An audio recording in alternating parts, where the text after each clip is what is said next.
Prinsip-prinsip dasar penelitian sejarah. Sejarah pada dasarnya merupakan suatu ilmu.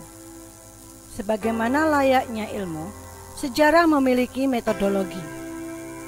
Dalam metodologi ini, terdapat prinsip-prinsip dasar penelitian yang harus dilakukan. Hasil dari penelitian yang dilakukan akan menemukan suatu kebenaran ilmu. Dalam hal ini adalah kebenaran sejarah. Dengan demikian, objektivitas dari ilmu sejarah akan sangat ditentukan oleh bagaimana penelitian itu dilakukan. Nah, kita akan mempelajari prinsip-prinsip dasar penelitian sejarah. Sebuah pengetahuan dapat disusun secara sistematis dengan menggunakan metode yang dimilikinya. Setiap ilmu pengetahuan memiliki objeknya masing-masing. Seperti sejarah, objeknya adalah manusia. Sehingga sejarah dimasukkan ke dalam kelompok ilmu sosial. Hasil dari penjelasan terhadap objek yang ditelitinya akan melahirkan rumusan-rumusan kebenaran atau sering disebut dengan teori. Rumusan kebenaran dalam sejarah bersifat unik, tidak umum atau universal. Unik dalam pengertian, yaitu kebenaran sejarah hanya berlaku pada situasi atau tempat tertentu saja. Belum tentu berlaku pada situasi dan tempat yang lainnya. Penelitian dilakukan bertujuan untuk mencari kebenaran. Kebenaran ilmu pengetahuan yaitu bersifat rasional, empiris, dan sementara. Rasional artinya kebenaran itu ukurannya akal.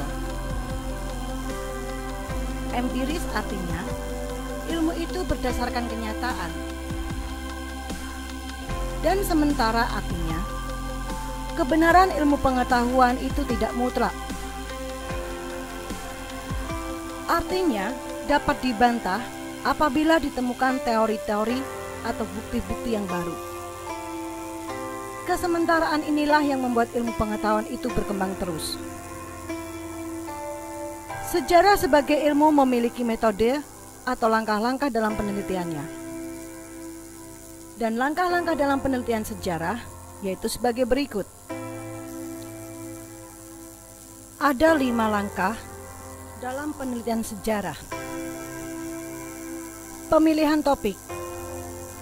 Topik yang diteliti haruslah merupakan topik yang layak untuk dijadikan penelitian dan bukan merupakan pengulangan topik atau duplikasi dari penelitian sebelumnya.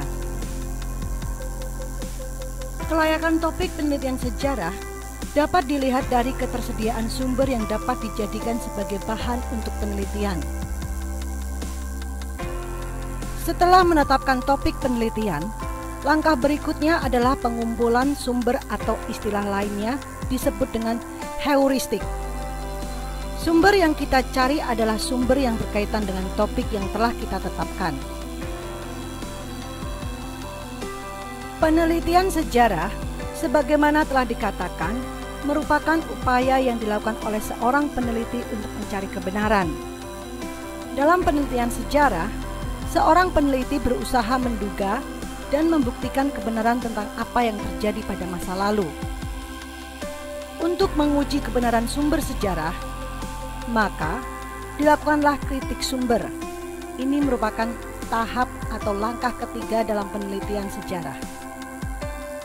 Langkah berikutnya adalah interpretasi. Artinya penafsiran. Penafsiran dilakukan sebagai sumber-sumber yang ditemukan. Kajian sejarah yang bersifat ilmiah dalam penafsiran biasanya menggunakan teori-teori dari ilmu-ilmu sosial. Walau demikian, penafsiran dalam sejarah tidak bisa terlepas sama sekali dari unsur subjektivitas penulisnya. Subjektivitas terjadi disebabkan karena penulis sejarah memiliki pandangan tersendiri terhadap sumber yang ia temukan. Historiografi secara harafiah berarti penulisan sejarah. Langkah ini merupakan langkah terakhir dalam penelitian sejarah. Dalam langkah ini, dapat dilihat bagaimana peneliti sejarah mengkomunikasikan hasil penelitiannya kepada orang lain atau dalam bentuk apa tulisannya dibaca untuk umum. Sumber sejarah adalah sesuatu yang secara langsung atau tidak langsung menyampaikan kepada kita tentang sesuatu kenyataan pada masa lalu. Bagi sejarawan, sumber sejarah ini merupakan alat, bukan tujuan akhir. Dengan sumber sejarah inilah, sejarawan dapat mengetahui kenyataan sejarah. Sumber sejarah sendiri bukanlah sejarah. Sejarah itu ada karena konstruksi dari sejarawan terhadap sumber sejarah. Dilihat dari sifatnya, sumber sejarah dapat dikategorikan ke dalam dua bentuk, yaitu sumber primer dan sumber sekunder. Sumber primer dapat berupa orang yang langsung menyaksikan kejadian suatu peristiwa atau catatan yang dibuat pada zamannya dengan bentuk tulisan, isi, dan bahan yang sejaman. Tetapi, apabila orang yang tidak langsung menyaksikan suatu peristiwa, tetapi ia mengetahui, maka termasuk sumber sekunder. Sumber sekunder dalam bentuk tertulis dapat berupa catatan tertulis yang bentuk tulisan dan bahannya tidak sejaman. Sebagaimana telah diungkapkan sebelumnya, bahwa studi sejarah merupakan studi terhadap kehidupan manusia. Kehidupan manusia memiliki aspek budaya, ekonomi, sosial, politik, dan lain-lain. Selain itu, ruang lingkup kehidupan manusia bisa dalam bentuk ruang lingkup yang kecil hingga ruang lingkup yang besar. Ruang lingkup yang kecil misalnya keluarga, sedangkan ruang lingkup yang besar misalnya masyarakat. Aspek kehidupan dan ruang lingkup manusia dapat menjadi tema-tema penelitian sejarah. Sebagaimana telah dikemukakan, sejarah lisan adalah pencarian sumber-sumber yang berdasarkan pada sumber lisan atau disebut dengan oral history. Metode sejarah lisan sesungguhnya sudah lama digunakan. Orang yang pertama kali menggunakan metode ini adalah Herodotus, sejarawan Yunani yang pertama. Dia mengembara ke tempat-tempat yang jauh untuk mengumpulkan bahan-bahan secara lisan.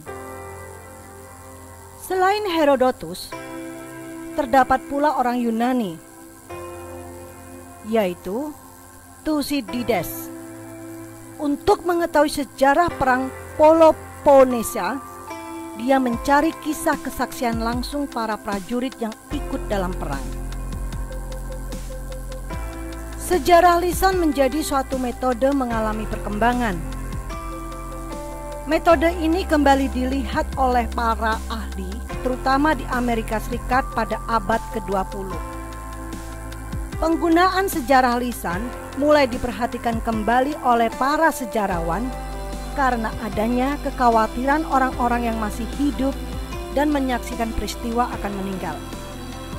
Sedangkan mereka sendiri tidak membuat catatan-catatan tertulis.